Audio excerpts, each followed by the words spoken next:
And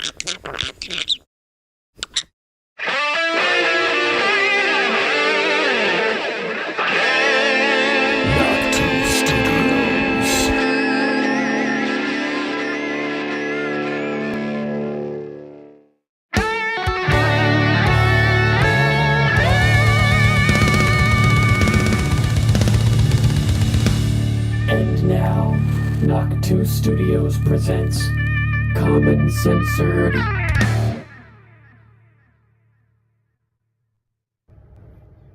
Mr. President, so what kind of goofy shit been going on, man? Yeah, this shit ain't looking good. Right, but what you mean by this ain't looking good? Right? You ain't gonna believe this shit. I'm not gonna believe this shit. Man, what the fuck? Just tell me what the fuck going on. What the fuck y'all been doing? You playing too many word games with me, man. Listen, what have you found? Yes, sir. Yes, sir. Let me just break out my handy dandy notebook. First things first, $50 million going to Gaza.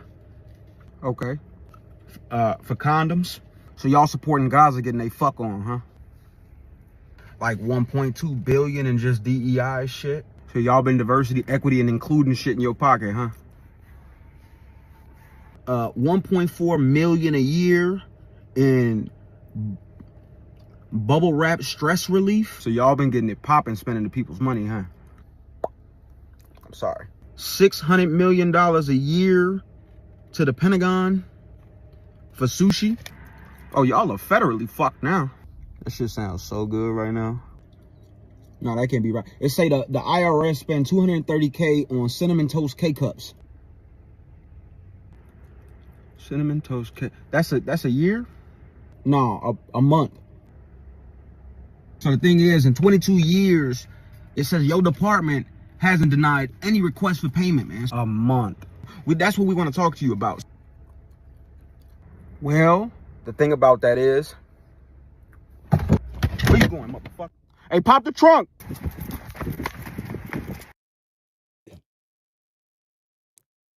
What's up, everybody, and welcome back to Common Censored. Thanks for being here, all of you censored commoners. I'm Lord Sterling, and this is episode 321.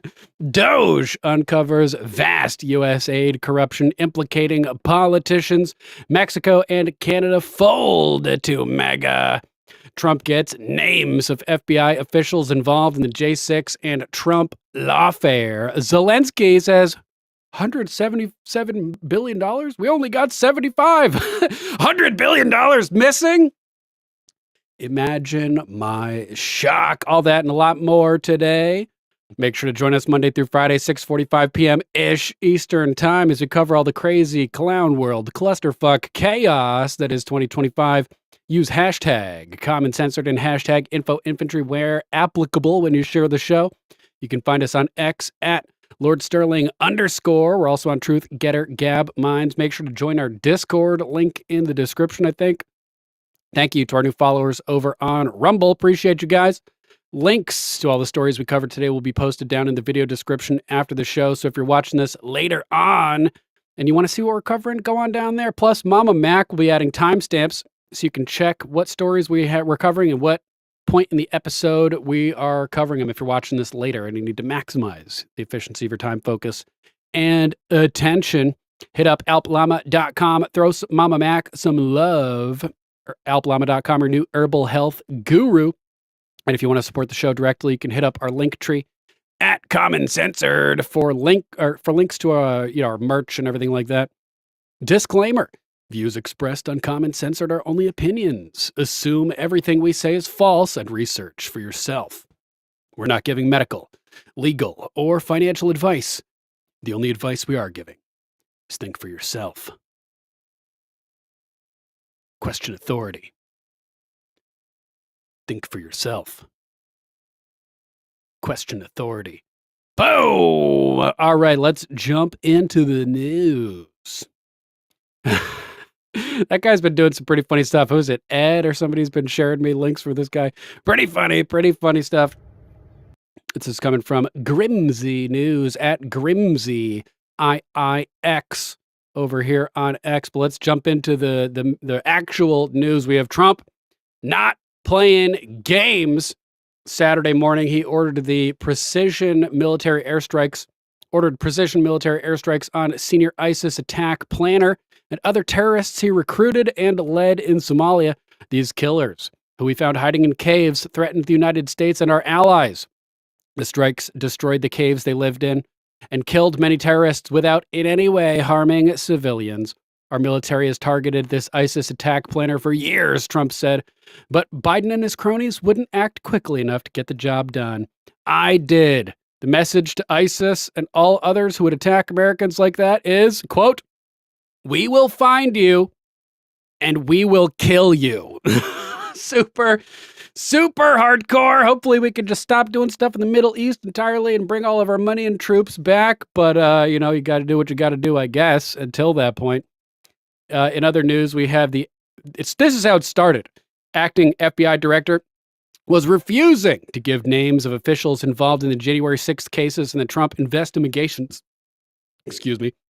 Brian Driscoll on Friday refused a Justice Department order that he assist in the firing of agents involved in the January 6th riot cases, pushing back so forcefully that some FBI officials feared he would be dismissed. Multiple current and former FBI officials told NBC News, but this is how it's going. Here we go. Names of FBI officials who worked on January 6 cases and Trump investigations have been identified. Fuck you, Driscoll. The names of the FBI officials who worked on January 6 cases and Trump witch hunts have been identified. According to NBC News, there were more than 2,400 cases in total.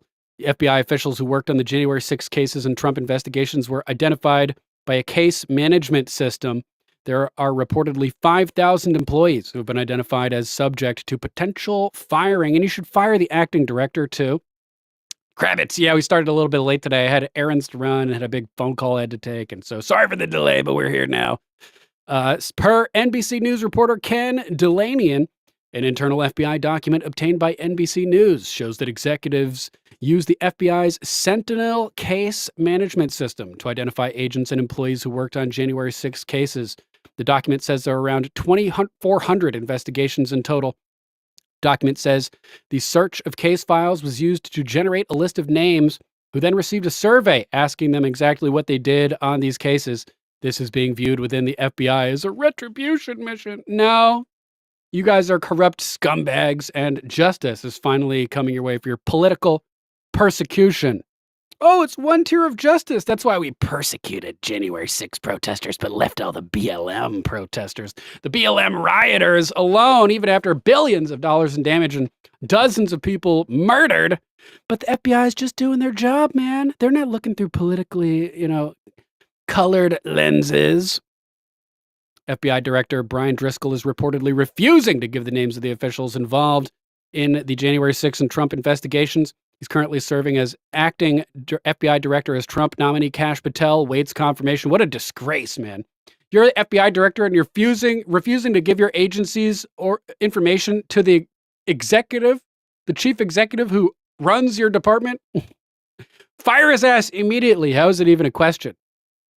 According to an email from acting director Brian Driscoll and reviewed by the Gateway Pundit, each field office is required to submit a list of all personnel, current and former, who were involved in January 6 investigations and prosecutions by noon Tuesday, February 4th. However, it was reported over the weekend that Driscoll is on thin ice because he refuses to deliver a list of officials involved in the witch hunt of Trump and political persecution of January 6ers. There are reports that FBI agents were planning a protest today at the FBI headquarters, and last week heads rolled at the Washington field office and Miami office after Trump fired nearly 90 FBI officials. 88 FBI officials were marched out of their offices on Friday. Should have been frog walked, baby. In cuffs. More firings are expected today or tomorrow, so stay tuned. And here we have a video from Laura Loomer. Watch, multiple unmarked trucks just entered the FBI headquarters in D.C. ahead of a protest by FBI agents that's taking place at FBI headquarters today to protest the removal of senior FBI officials and President Trump's inquiry into which agents worked on January 6 cases. What are they doing? Are they getting ready to shred evidence? Bringing in all these trucks? You guys going on with this?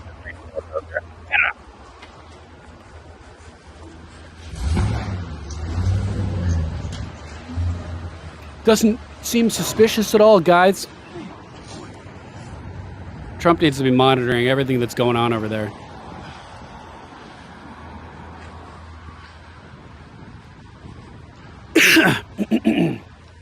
So that's kind of fucked. No idea what's happening there. But there they go. Unmarked trucks entering the FBI. I wonder what you guys are thinking about. What do you think that's for? I don't get the vibe it's for anything good. We also had the female pilot of the helicopter, the Black Hawk, that crashed into the airliner, identified over the weekend, Rebecca Lobach, and her entire social media was scrubbed before the Army released her name. So what are they hiding? We know she was working as a White House aide, that she was a big Biden supporter, that she only had 500 hours of flight time, and that she was working at least part-time in the White House, so not a constant person constantly flying. Why are, I heard people pointing out over the weekend, this is the most restricted, hardcore airspace in the entire country, maybe the world.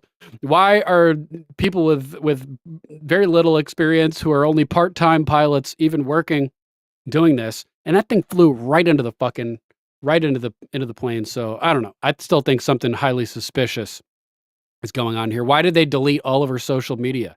And that's the other thing that bugs me too. They delete everybody's social media, like if there's a mass shooter or if there's something like that. In my opinion, if you're participating in public dialogue, putting out public information, it's a violation of the deceased's First Amendment rights to go in there and unilaterally eliminate their contributions to the public dialogue after they die without their consent to do so. They're effectively erasing people from history.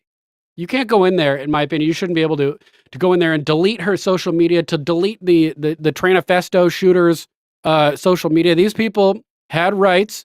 They participated in the public, and we have the right to hear what they said so that we can judge the situations, etc. Like the Supreme Court has said, First Amendment goes two directions: the right to speak and the right to hear people speaking. So they're infringing on the rights of the deceased by getting rid of their social media, and they're infringing on our rights to understand what is going on by reading what these people had written on their social media. So this is kind of weird. They deleted all of her stuff. Here she is.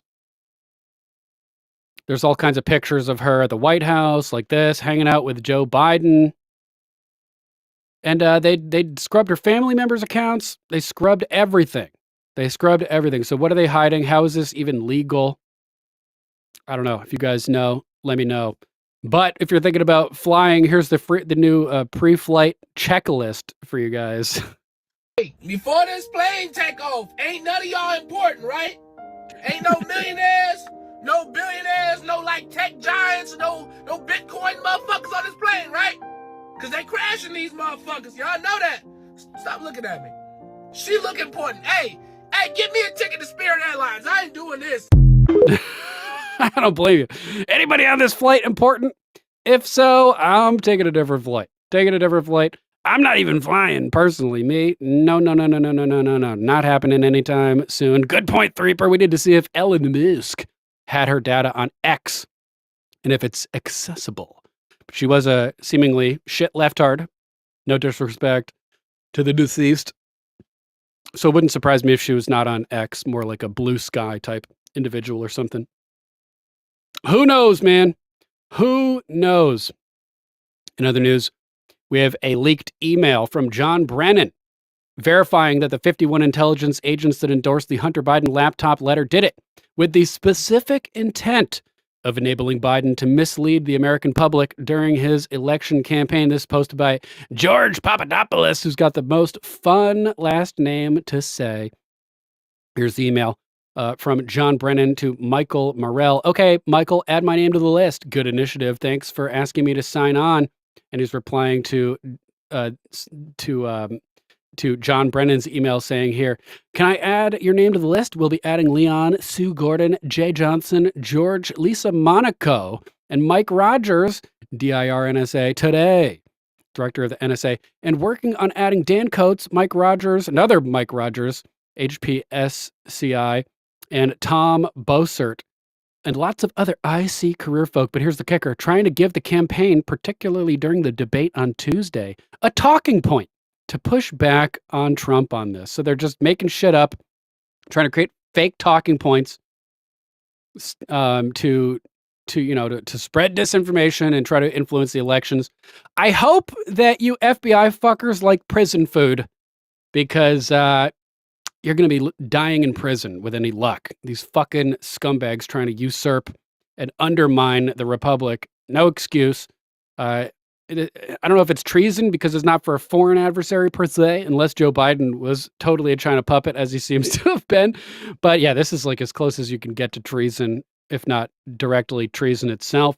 No sushi, mofos. That's right, Whiskey Peddler. Good to see you. Hope you guys had a good weekend, by the way. Thanks for joining up today with us. We also have Norm Eisen, the key architect behind the color revolution, and 180 lawsuits against Trump, threatening the Trump deputy AG Emil Bove with, quote, severe consequences after firings. As previously reported, the Washington Post's so-called conservative blogger Jennifer Rubin quit the newspaper and joined forces with deep state hack Norm Eisen to start a media venture called, quote, The Contrarian. Well, that's what it is. Because anything the Republicans say, they automatically have to disagree just to be fucking contrarians. Last month, the insufferable duo painfully described how they will cover everything from law to culture to cooking in their new venture. Quote, we do politics, but we're going to do law. But we know that any successful pro-democracy movement also has to be very vocal about culture. We'll have a humor column, because the left is so funny. We'll have a cooking column. I would not want to eat their soy-infused garbage, just saying. But we're going to sprinkle in a little bit of pro-democracy flavor. Of course, since it's a republic, they have to be contrarians and they have to push democracy, because we're not a democracy. Hi, I'm Jen Rubin. And I'm Norm Eisen. I am here to announce I am leaving the Washington Post in order to co-found with Norm an exciting new online platform, The Contrarian. We are going to bring you... Not very exciting. Just a few weeks later, Norm Eisen is targeting Trump's acting Deputy Attorney General Emil Bove for ruin after FBI and DOJ officials were fired. Norm Eisen and others in his lawfare orbit have previously targeted Trump attorneys for disbarment. Now his group, State Defenders Democracy Fund, a retired judge and D.C. hack lawyer, Mark Zaid, are threatening Emil Bove with, quote, severe consequences. We've written a letter to Mr. Bove and the lettership of the FBI, reminding them not only of their moral duties, but of their ethical and legal duties, and warning them of very severe consequences. Norm Eisen and corrupt prosecutor Andrew Weissman nodded in agreement. Over on X, at The Researcher, at listen_to_learn. Trump lawfare coordinator Norm Eisen is threatening Emil Bove, which means Emil has been marked for destruction, which will no doubt include disbarment. Norm should have already been put under formal investigation so that he cannot continue his reign of terror. Yeah, how about an investigation here? Two quick points before we let you go, Andrew. One is full disclosure.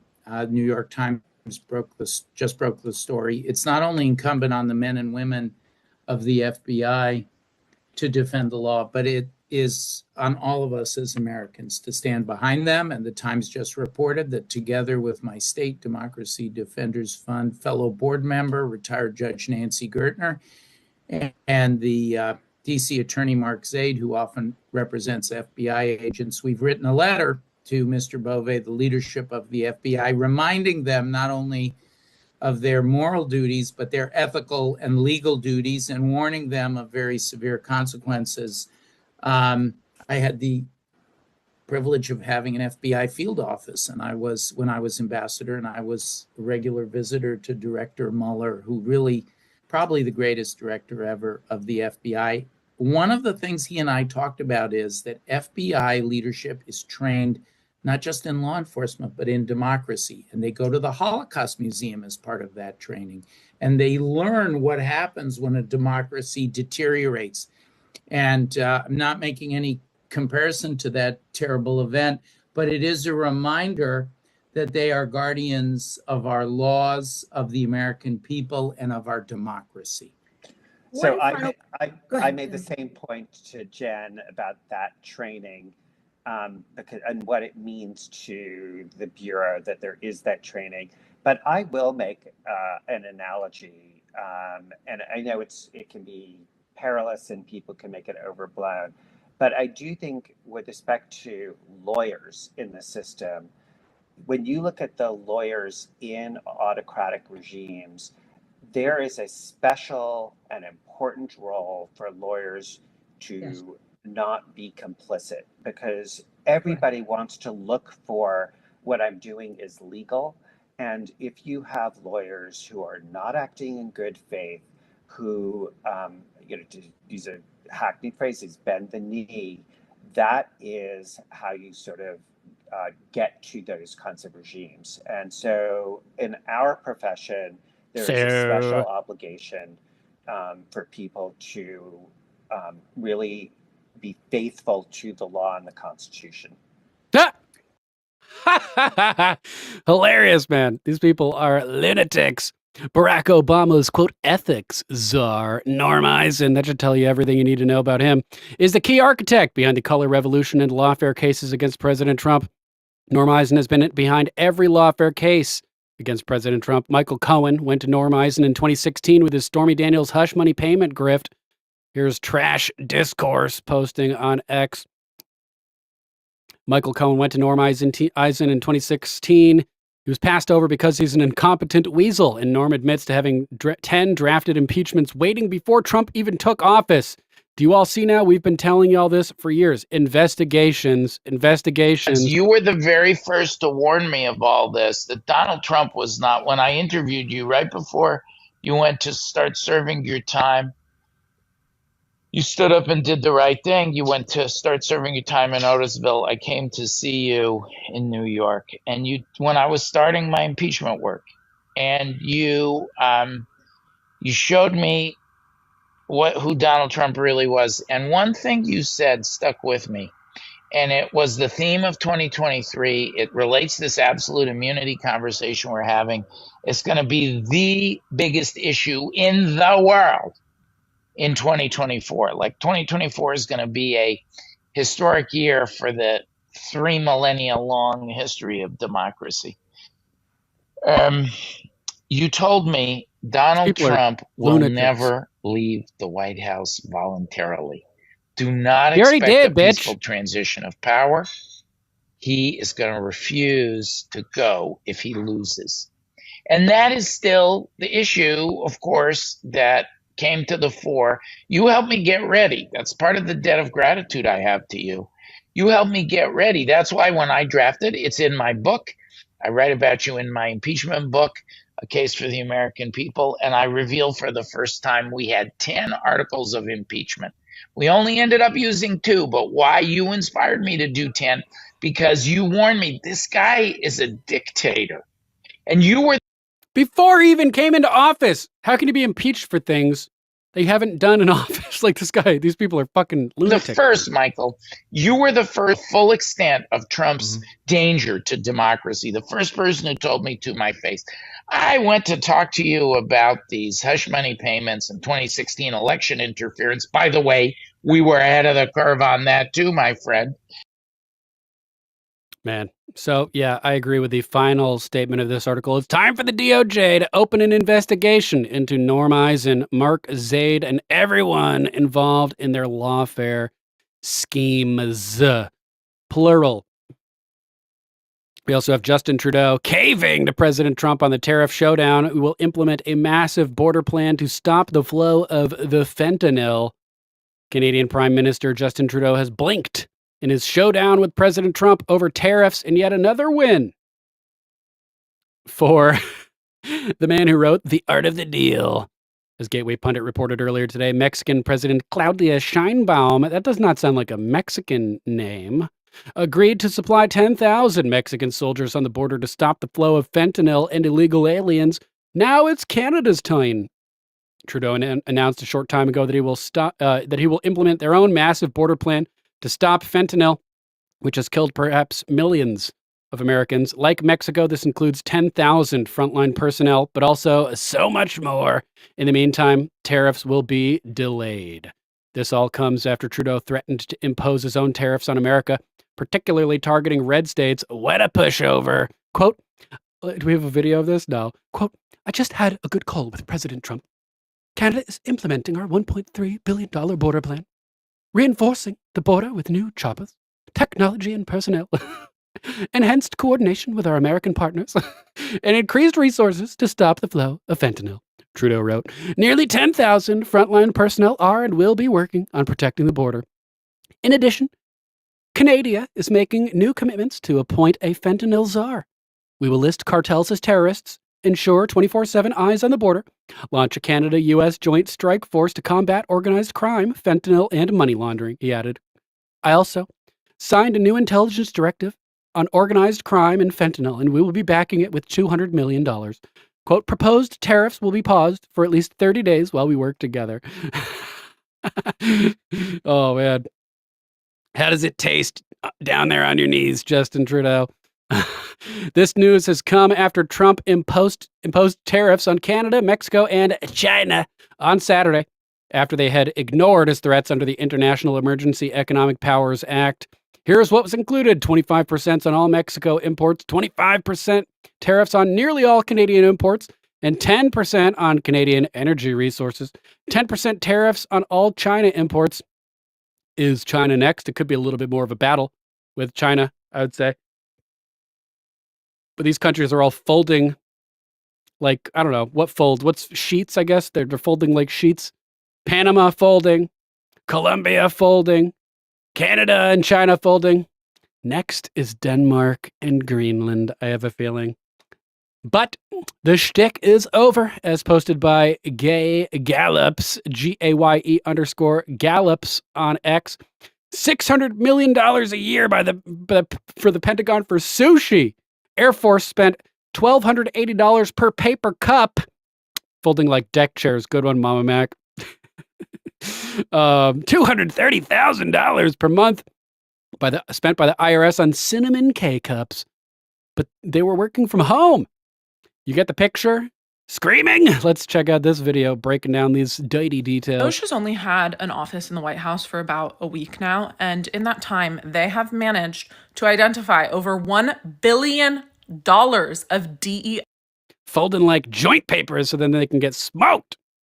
Could say that. Related government spending. $1 billion. They also found out that Good one, about Bill. $600 million per year has been spent on sushi from the Pentagon, as well as the Air Force spending $1,280 per paper coffee cup. Yeah, all that money was definitely going to the black projects and being laundered. And $230,000 per month was being spent by the IRS on Starbucks cinnamon roast K-cups while everyone was working from home. I was watching a video of somebody reacting to Independence Day. I don't know how you can be alive in 2025 and have never seen Independence Day, but a line caught my ear that I heard somebody in one of the whistleblowers saying the other day how they spend $30,000 on toilet seats and that money really goes to the black projects. They said that in Independence Day, as they went to Area 51 and they admitted to the president that it's happening, that we really have the site, but we haven't told you because of 2 words, plausible deniability. How does it get funded? You think they're really spending $30,000 on a single toilet seat? Nope. They're reverse engineering stuff and building crazy technology. Let's continue. DOGE also found out that payment approval officers at the Treasury were instructed to always approve payments, even if it's for known fraudulent or terrorist groups. We're missing out this whole time, guys. We could have just been sending money requests to the Treasury. They've never denied a payment, right? We could have been making money, all of us. They never would have denied us. They never deny anybody. Literally never once denied a payment. And following the discovery of this information, the highest-ranking Treasury official has resigned because he won't comply with a request by DOGE for access to an audit where they've spent trillions of dollars per year. The shtick is over. The days of recklessly spending everyone's taxpayer dollars like it's nothing and there's just this big pile of money to pull from, it's over. Dunzo. It's over. Thank God it's over. And thank you to Elon Musk for doing this, because this could not be easy work. Yeah, this is crazy, guys. Exposing all kinds of crazy corruption and money laundering and everything going down at USAID. Here we go. USAID headquarters shut down by Trump administration. Hundreds of staffers locked out overnight. Yeah, we're just going to shut you down because you're just spending all of our money on nothing, on nonsense. Jerry, I like money. I like money. You're referencing Idiocracy there. Happy Repatriation Monday. Salt dumpster in the house. Good to see you, man. Yes, happy second anniversary of Liberation Day. Second weekly anniversary. And I can't believe it's been 2 weeks already. The time is just moving so fast. Does not seem like 2 weeks have passed. Anyway, the Trump administration is making good on its promise to shut down one of the biggest criminal organizations in America. Daily Mail reported Monday that the U.S. Agency for International Development, USAID, employees got a nasty surprise when they noticed emails telling them the headquarters was shut down and to stay home. According to NBC News, quote, at the direction of agency leadership, the USAID headquarters at the Ronald Reagan Building in Washington, D.C. will be closed to agency personnel on Monday, February 3rd, 2025. The email said to staff overnight. The message goes on to say agency personnel who normally work at USAID's headquarters, quote, will work remotely, unquote, except for people who perform essential on-site and building maintenance duties. Quote, further guidance will be forthcoming. It adds, in total, at least 600 staffers were locked out overnight, according to the Daily Mail. As of 2016, there were 10,235 employees on its payroll. 10,235. That means there's 10,235 too many.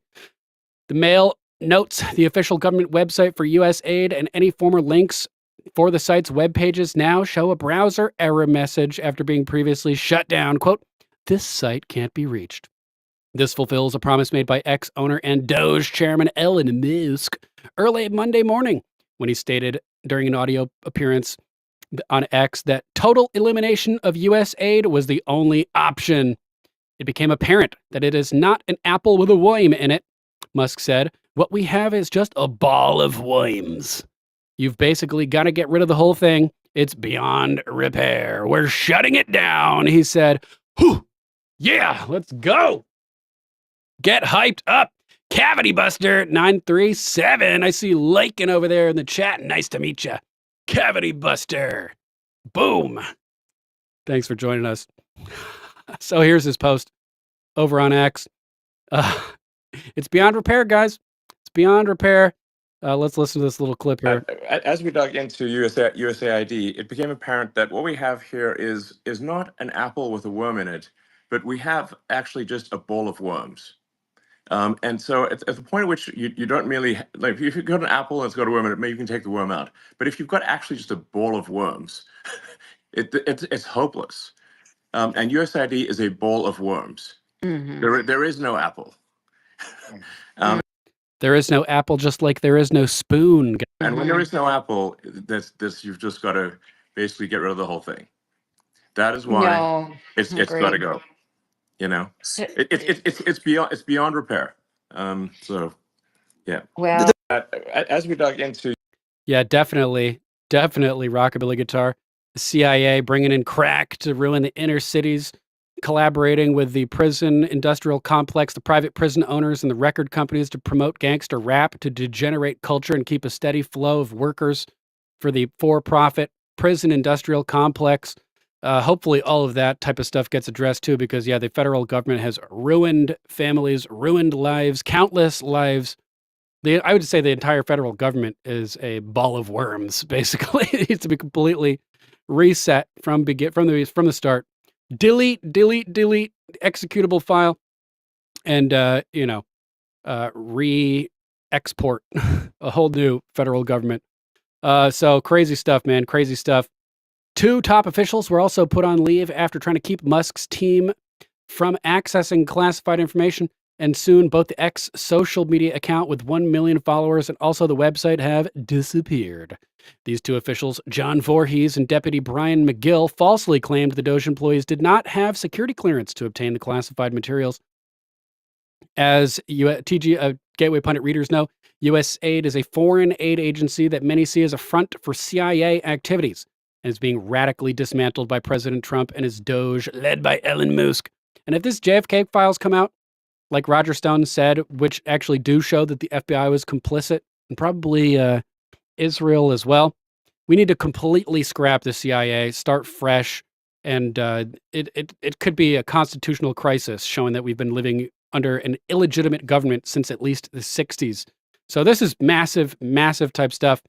And I feel like that, in conjunction with all the the whistleblower stuff coming out about UFOs right now, I feel like that's why Trump had his White House say last week that it was all FAA approved and that didn't give us really any answers. I think they're coming up with a way to, because if you just release this without a plan in place, people will freak out. There has to be some kind of incremental acclimation for the public. They can't just be like, yeah, sorry guys, it was aliens and, or some of it was ET, some of it was secret space program stuff. Like, there needs to be a real plan in place. So I got a feeling they're going to roll that back in the near future and be like, listen guys, we had to tell you what we told you because we're coming up with a plan. Don't freak out, but this is what is happening. We'll find out. Otherwise, it's bad news and Trump is not planning on declassifying any of that stuff. But I don't think that's the case. So in one instance, the agency here funneled $5 billion in 2014 to ignite riots in the Ukraine, according to RFK Jr. Got a clip of him talking about that in a moment too. In addition, USAID sent $53 million to the infamous EcoHealth Alliance, which used taxpayer funds to support gain-of-function research on coronaviruses at the Wuhan lab. Research that likely led to the creation of COVID-19. Here's Chuck Schumer panicking, saying if DOGE can shut down USAID, next it might be the IRS or intelligence agencies. Good, that's what we want. Fuck the IRS. Fuck your cronies in the intelligence agency. FBI, fuck you. Fuck you, CIA. Triple fuck you. Yeah. So if we can shut down USAID, yeah, we're gonna fucking shut that shit down. Hopefully, at least. We also know this is just the beginning. If DOGE attacks USAID today, then you can be sure they'll move on to another target tomorrow. Yeah, who knows? Maybe it'll be the Postal Service or the IRS or even the Social Security. There has been talks to make to privatize the Postal Service because they're so bad. Husbro 89. What's up, Beavis? yeah, but it. Good to see you, Husbro. Hope you're well, brother. Administration. They could be next, or maybe our national security agencies. We also know this. Good. Let's get rid of them. Slash and burn, afuera. Trump says he's rooting out the, quote, radical lunatics at USAID, while Musk slams the agency for spending taxpayers' money to fund bioweapon research, including the COOF. Ruh-roh, we should probably terminate the YouTube broadcast at this point, for sure, Threeper. Let's do it up. Let's terminate YouTube and go Rumble and X-clusive, in case this gets any crazier as we go here. All right, if you're watching on YouTube, click the link. Come join us on Rumble. If you can't make it, sorry to have to ditch you, but we're going to continue a couple more hours. And so you should just come join us. If you can't make it, we'll catch you on the flip side. Until then, let's